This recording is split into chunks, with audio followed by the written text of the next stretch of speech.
Paano ako May utang ka magpautang sa'yo? 500 lang ito pinautang mo sa akin eh. 1,000 inuutang ko. O di may kulang ka pang 500. Kailan mo bibigay? Mandaan sinasabi mo. Oh, di ba 1,000 Ikaw nga ka yun? nang umutang sa akin eh.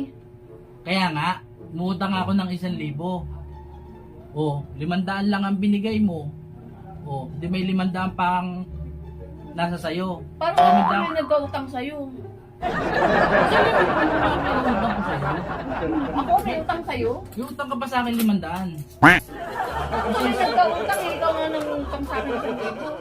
Kaya nga, Oh. nangungutang ako sa 1,000, di ba? Tigilan mo nga ako. 500 lang ang binigay mo.